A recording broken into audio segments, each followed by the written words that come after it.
Hi, today I'm going to show you how to build a Lil Demon chunk light. That's this guy right here. First, I want to talk about my 4 generations of chunk light. The first generation I call the classic. I took a paraffin oil lamp, cut down the wick tube, removed the flame spreader, removed the bottom retaining ring. Then I took a can of tuna, I cut a hole in it, made a little notch here, which I had to solder because the oil was coming out when he was burning. And when he burns, he pulls oil up pretty good because he is partially submerged into the oil. Unfortunately, because he's loose like this, he tends to be a bit unstable. So that brings us to the second generation chunk light, which I call Flamingo, because he's so tall. This height does make him a little unsteady.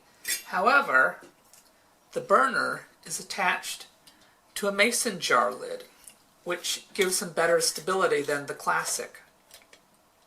Like the classic, the wick tube is cut down, the flame spreader is removed. Unlike the classic, there's a ring holding the burner to the top lid of the mason jar, and unfortunately he doesn't stick down into the oil. The wick tube is not submerged, so he does not pull oil up as well as the classic.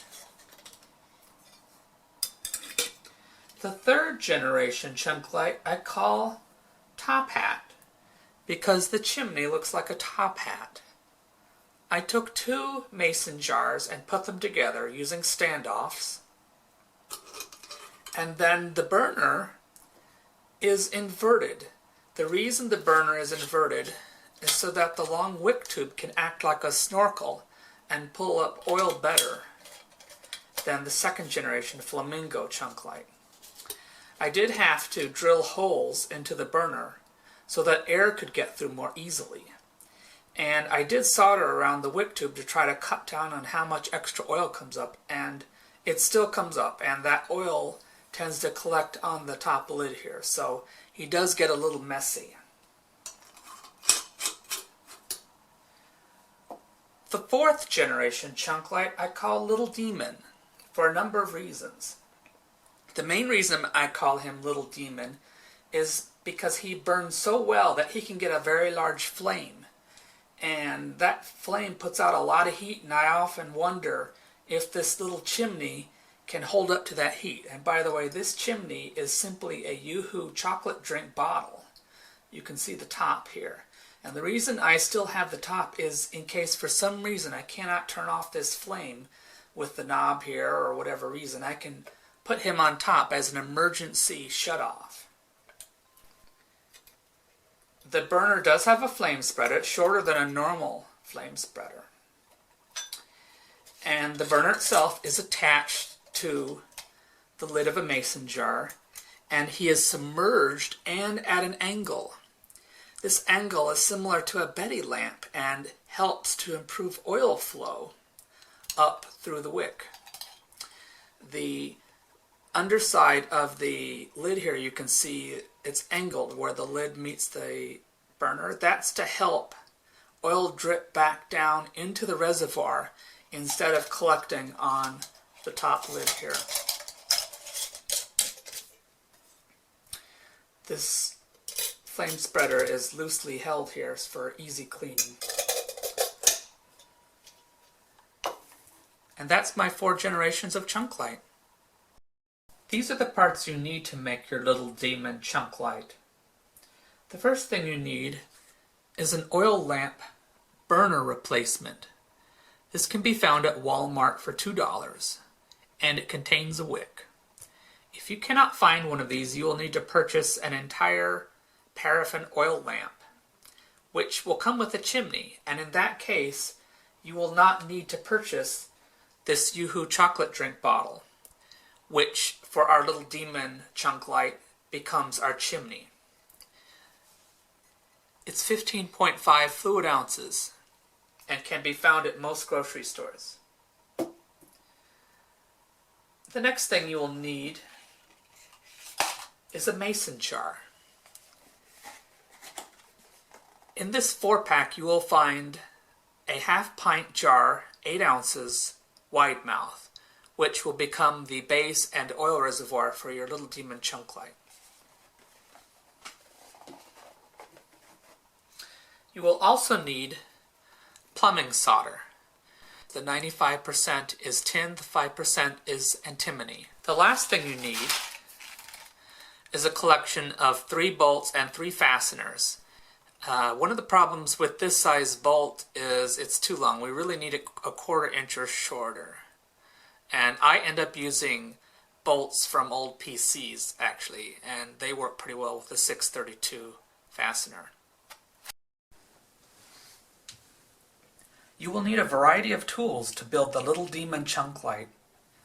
Needle nose pliers, diagonal snips, vice grips, a little clip, scissors, small penknife, Phillips screwdriver, small flathead screwdriver, thin Sharpie permanent marker, little wood block, masking tape, a 40-watt soldering iron, this is a Weller SP40L, small grinder, cut-off wheel, cutting tool bit, hammer, punch, drill with a 5/32 bit, which you could probably use the penknife and needle nose pliers if you don't want to do this step. You will also need a thick collection of paper like a magazine, a piece of cardboard for making the mason jar lids template, and you may want to use wet paper towel to clean the soldering iron. Remove the burner from the packaging and begin to take it apart. Take the wick out. Save it for later. We don't need this ring. There are 2 tabs on the bottom here for removing the flame spreader. Go ahead and remove that. Set that aside. We'll use it later. Now we need to remove the chimney holder from the burner. There are 4 tabs holding that on, and they can be bent up with a penknife, like so.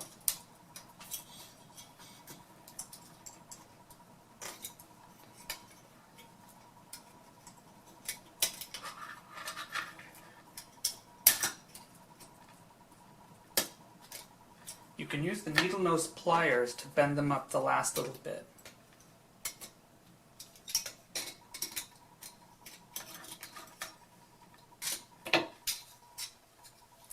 Set the chimney holder aside. We now need to disassemble the burner. Try to remember how this was put together so that you'll know how to put it back together. The wick tube goes down through here, it goes up to there. There's this cap here. On this particular one, it's on the, what I call the sprocket side of this little notch here. The cap should just come right off, along with the wick tube. The sprocket, there are 2 sprockets on this shaft. We need to solder them to give them extra strength.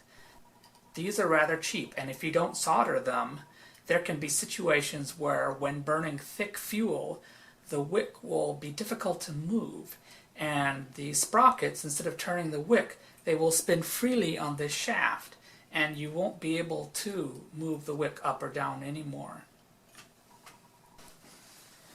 Place the wick shaft in vice grips, and use the clip to hold the bottom of the burner up high. We need to solder both of these sprockets to give them strength.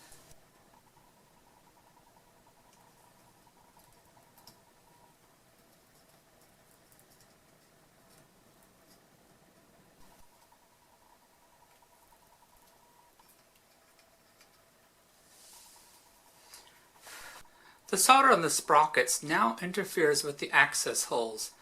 We need to grind the access holes a little bit with the cut-off wheel so that the sprockets will spin freely.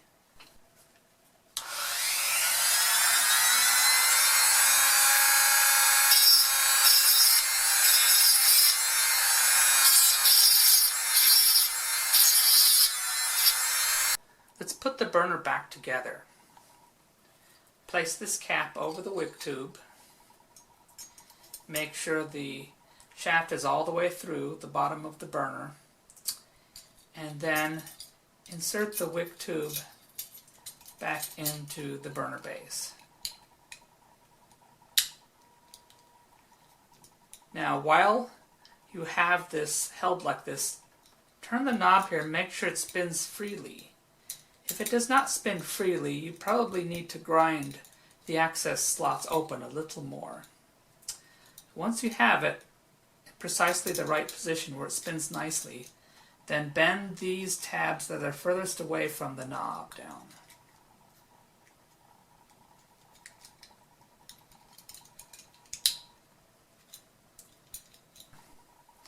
Place the burner in vice grips just loosely so that it's held in place without the wick tube being bent. Now, place one little bit of solder on the bottom of the burner.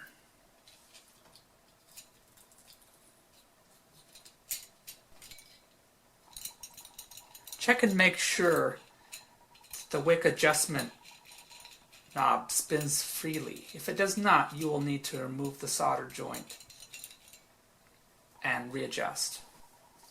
Next, place solder up here on top.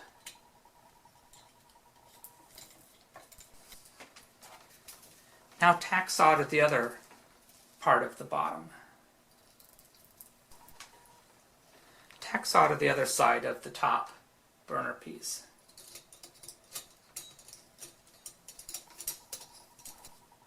For the chimney holder, we want to convert this to this. The one that we want cups upward, and the current one cups downward. So we need to remove each of these prongs, flip the base over, and then put the prongs back on. Each of these prongs has 2 tabs. I have tried using a blowtorch to heat them up and then a penknife to remove them, but the blowtorch discolors the material and weakens the metal. Using a soldering iron, that does heat it up, but still I cannot get the penknife underneath it well enough to pry these tabs open. So what I'm going to have to do is use the cutting bit on the grinder to grind one tab off of each of these prongs, and then I can wiggle the other tab up and thus get the prong off.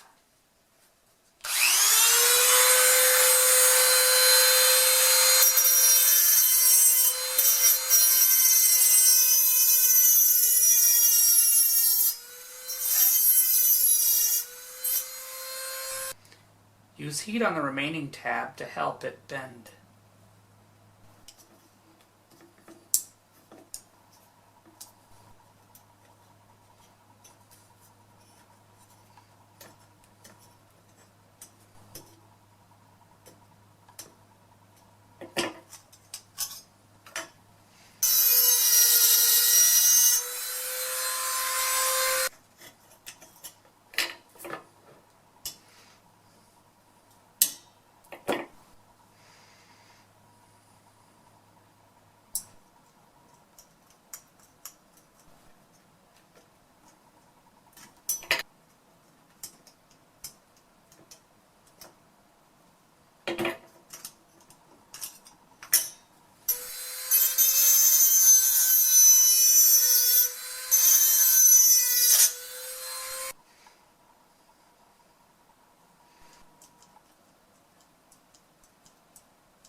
See, I've already cut myself on Lil Demon.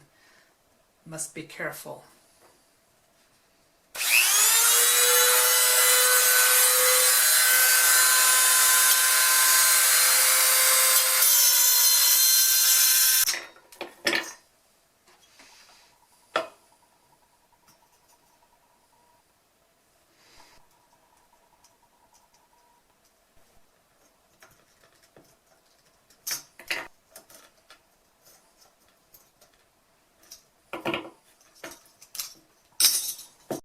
Bend the prongs so that they are 90 degrees.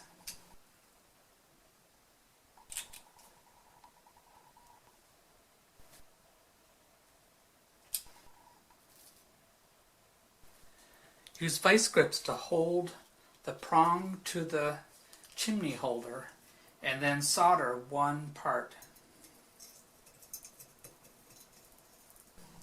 Now solder the other part of the prong.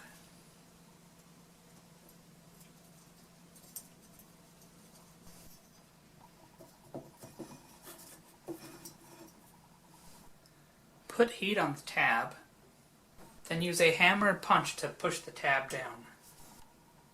If the solder flowed into the tab, you may wish to simply grind the tab off or break it off.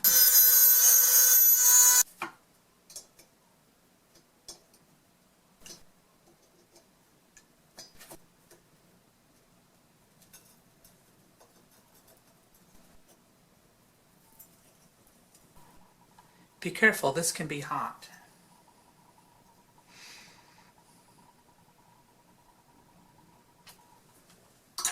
After applying heat, you may want to try to bend the tab with the needle nose pliers.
Place a magazine or other thick collection of paper on your workspace.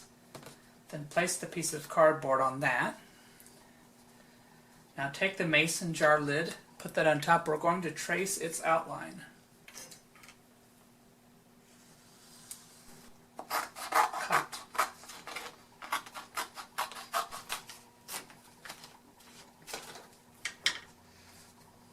Now place the cardboard over the lid and press down so we can transfer where the seal is onto the cardboard. Draw that line with a marker so you can see it better. Center the chimney holder on the cardboard and trace the middle slot.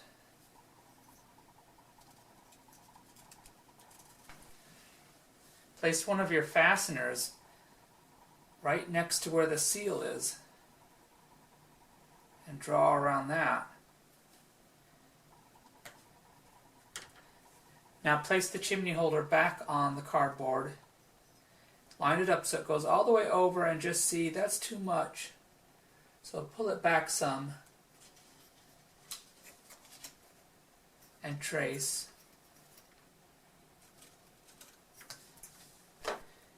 Now on the real lid we're going to want to cut through the center, so let's do that here. Cut a center line through where the slot is. You want to cut an eye pattern. Turn the cardboard over and bend the flap using needle nose pliers. And bend the other flap. Now take the burner and put the wick tube through the slot. And notice where the shaft is and draw a line from the seal down. The length of this line should be the length of the knob in this view. Conversely, you will want to cut another line like this to form a T. So draw that line. Now cut your lines and your slot. Now bend these flaps up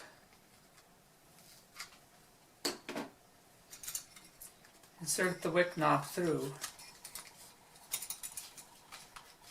and now push the wick tube through. You will notice that these tabs get in the way, so bend them back for more clearance.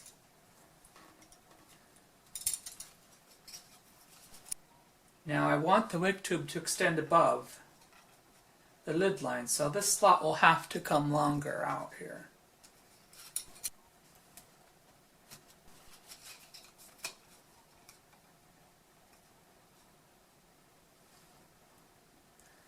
So our goal is to have the wick tube just slightly above the lid level. And you will see in this template we have accomplished that. Now, place the retaining ring through and you will see we can still do that and just barely turn the knob here. So now our cardboard template is ready to be used to mark the real lid.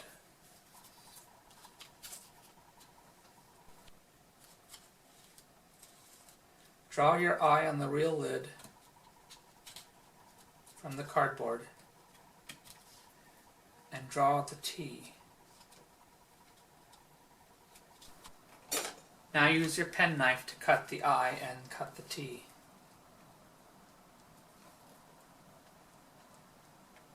Or you may wish to use your cutoff wheel.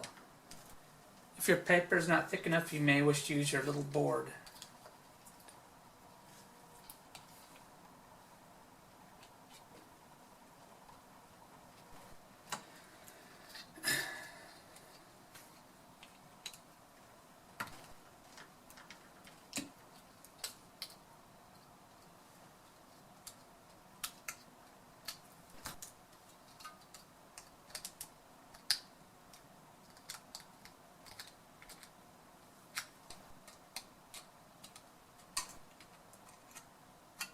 Now insert the knob of the burner through this slot.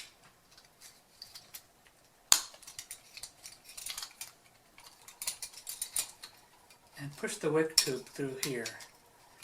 You will notice that the flaps interfere and will need to be trimmed right close to the knob. Use diagonal snips to trim this part.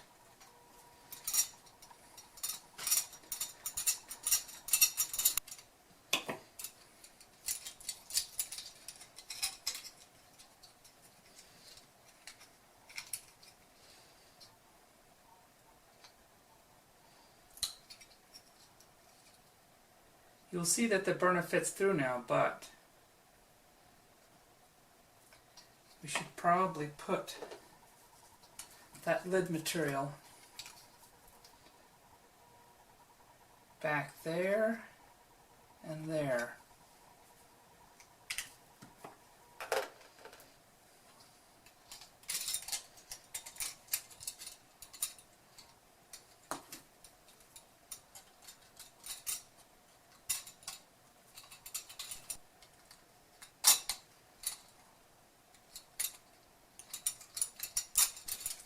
This material can be trimmed shorter.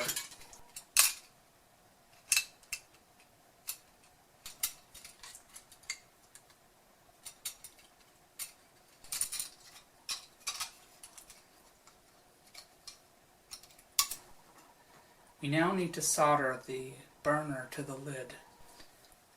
We can now bend these flaps back down.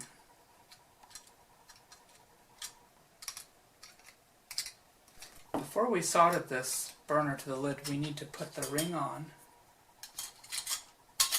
to make sure there's enough clearance here for the knob to turn.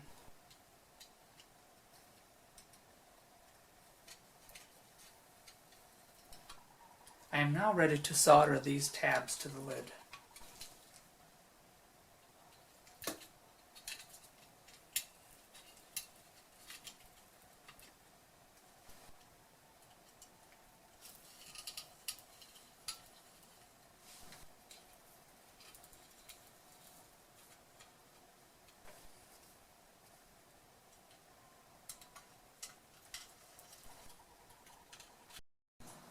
Place the lid and burner on top of the mason jar and set that aside. Now get the chimney holder and mark basically, we want to increase the size of the slot almost to the edge there. That needs to be cut out.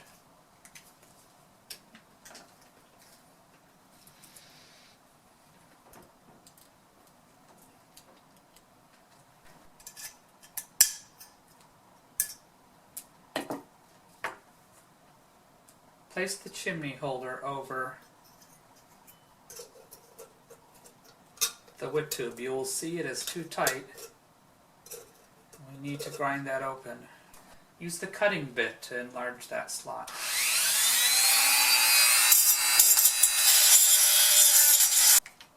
Now we need to attach our fasteners. To determine where they go, move the chimney holder over as far as it will go and trace through these slots here. Because these fasteners are galvanized, you will need to grind off the sides so the solder will stick.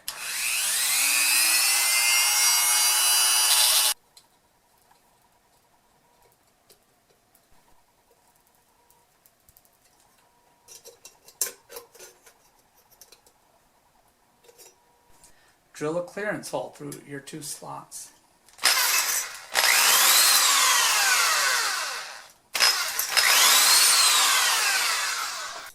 Now attach your bolts and check for fit.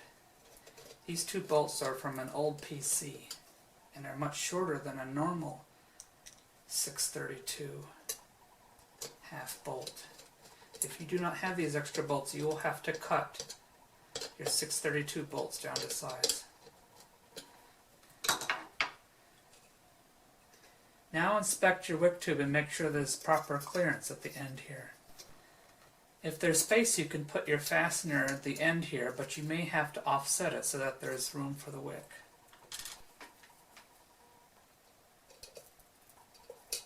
Now attach the two bolts to your chimney holder so you can see where to drill the third hole.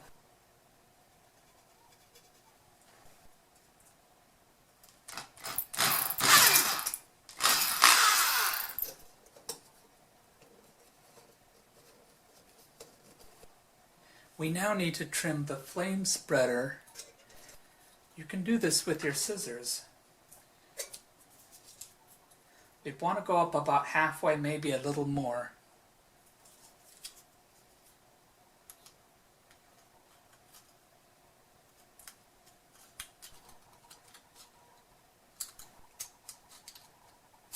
You may need to use the diagonal snips to cut the rest of it.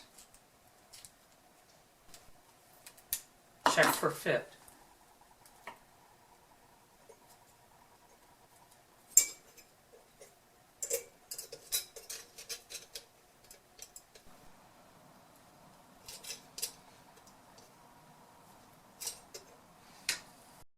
Let's make the chimney. If you purchased an entire paraffin oil lamp, then you can skip this step. First, empty the contents of your Yoo-Hoo bottle and remove the label. Then stuff it with paper or paper towel. This will help cut down on vibrations. Now place masking tape near the bottom. Near the bottom there will be a point where the glass is straight and not curved. And that's where you want to put your tape. The tape will act to absorb vibration and will also be a guide for where to cut. We're going to use the cutoff tool to lightly grind all the way around on the lowest speed. I usually grind with my left hand so it sends the glass away from me.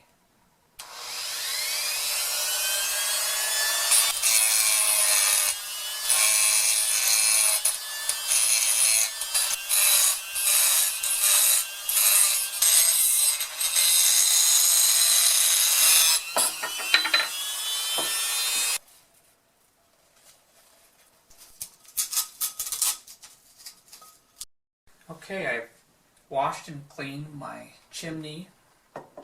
It's time to put the wick in. And let's fill our oil burner with canola oil, my favorite fuel. You cannot fill it all the way to the top, there is not space. The best you can do is fill it halfway up along the ring section.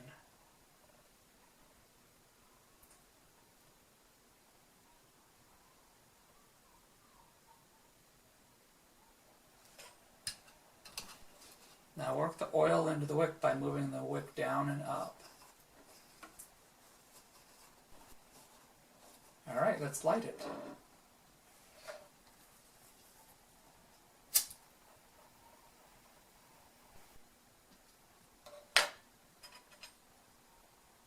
Now put the flame spreader on.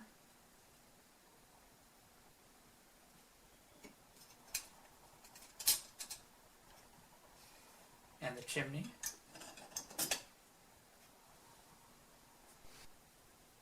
It's a little slow when you first light it on a brand new wick.